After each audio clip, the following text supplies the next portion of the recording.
आप सभी को जय भीम, नमो बुद्धाय। आज आप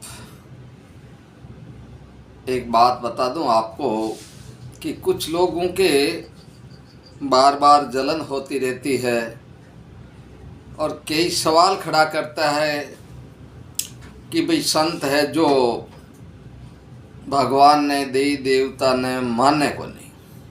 तो आप बात कर लिया कि पहले वे लोग के मुताबिक पहले थे मानता, तो हाँ मैं मानता, लेकिन मन जानकारी नहीं थी। मैं महापुरुषों को पढ़ा नहीं, तो पढ़ेंगे नहीं तो जानेंगे कैसे, और जानेंगे नहीं तो मानेंगे कैसे।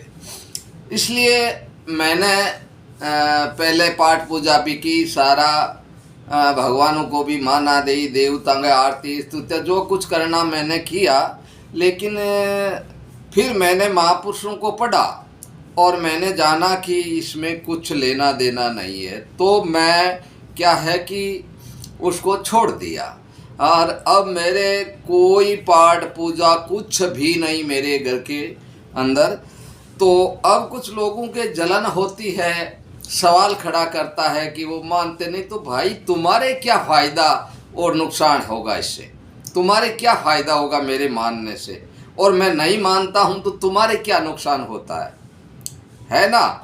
अब अपने समय में चाहे कोई मनुष्य के रूप में कितना ही बड़ा क्यों ना हो या दुनिया से चले गए, तो अब कुछ करने लायक नहीं है, कुछ शक्तियाँ नहीं है अब।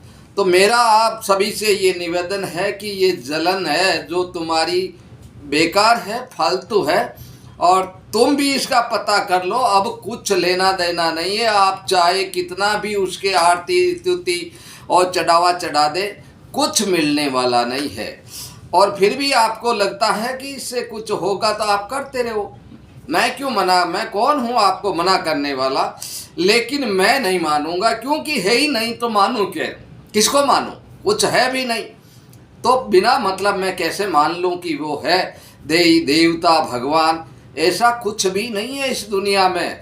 बड़े बड़े जो कुछ अपने समय में चाहे कितना ही कोई कथा कितना भी बड़ा क्यों ना हो, इस दुनिया से चले जाने के बाद में उसका कोई अस्तित्व नहीं है, कोई उससे नुकसान या नफा होने वाला नहीं है। इसलिए मेरा आपसे फिर से आप लोगों से निवेदन रही कि इससे बाहर निकले, इस पाखंड ढोंग से बाहर निकले, सत्यता को पहचाने और आगे बढ़े। नमो बुद्धाय, जय भीम।